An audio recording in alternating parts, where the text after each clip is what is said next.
What's up, legends? Welcome back to the channel. Today we're talking Black Ops 6 Zombies, and specifically we're going to be talking about the No Crank, No Glory event. I think there's a lot of you out there that may be interested in getting the #1 position on the leaderboard just so you can get access to the champion emblem at the end of the event. Maybe not so much interested in the gobblegums themselves. So I thought what I would do is actually jump in and give you guys my strategy on what I'm doing. I didn't even play on the first day of the event, or at least jump into Crank specifically. And I jumped in on Saturday, the second day, played 3 matches, and ended up with almost 2.2 million score or points.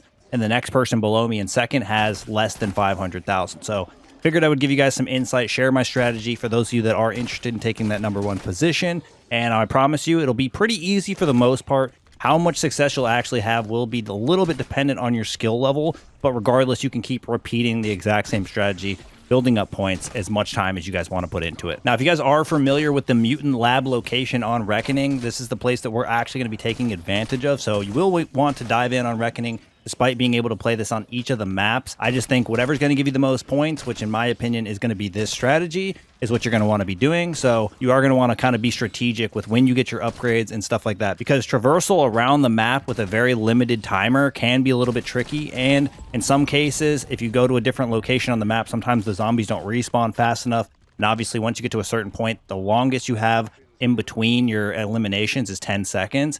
And although that does seem like a lot of time, that time can go very quickly and you don't want to get eliminated. So my recommendation is once you actually spawn in on Reckoning, you're going to want to stay within the first room for at least 6 or 7 rounds. The good news about the cranked mode is it does give you significantly amount more essence at a faster rate, at least in my experience, probably because the zombies are never ending and there's very little time in between, meaning you get more benefits from the power-ups that drop, such as double points. But once you have about 14k or so and you're ready to start opening up some doors, make your way all the way to power. Make sure you guys get that all turned on, get the Pack-a-Punch available, Pack-a-Punch your weapon to level 1. My recommendation is staying within this Pack-a-Punch room until you're able to get Pack-a-Punch level 2. Now, you might have had a little bit of salvage while you're on your way to Pack-a-Punch area. You guys can choose to get an ammo mod if you'd like, or maybe upgrade your rarity once.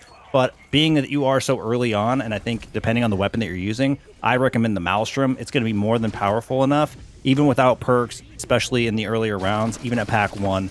And then you'll be able to survive long enough to get the points that you need, Pack-a-Punch to level 2. That way you can avoid coming back to this area until you're ready to get your 3-plater and Pack-a-Punch level 3. Because going, again, between the different areas of the map can be very, very dangerous and lead to you running out of time, and that will obviously get you eliminated. Once you actually have Pack 2, recommend getting over to the Mutant Lab. At this point, you probably have some salvage built up. Get yourself a couple of rarity upgrades, maybe get yourself that ammo mod that we were talking about, and get into position outside the door in the Mutant Lab.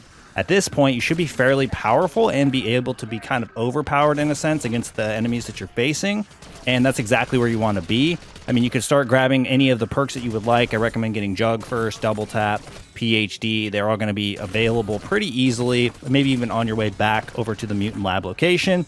And of course, you always have the Wonder Fizz available over in Android Assembly, which you can make your way over to fairly quickly. The idea is before you get to the point where you only have 10 seconds on the timer, you should have every upgrade available to you and obviously acquired.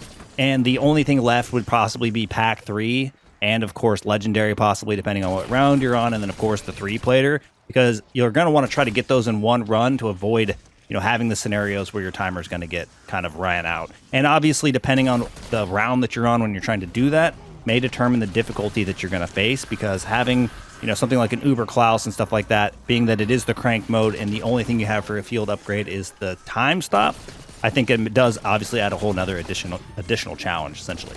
So at this point, once you actually have all the perks, you kind of just hang out in the Mutant Lab area. You should be able to just essentially stand at the door. And for the most part, at least in the earlier rounds, avoid actually moving too much. You'll get Doppelgas starting in the early 20s. You'll start getting the Uber Klauses. I definitely recommend the Maelstrom specifically, because the Uber Klauses get eliminated fairly quick. At least the first few times that you see them, they'll be easy to take out.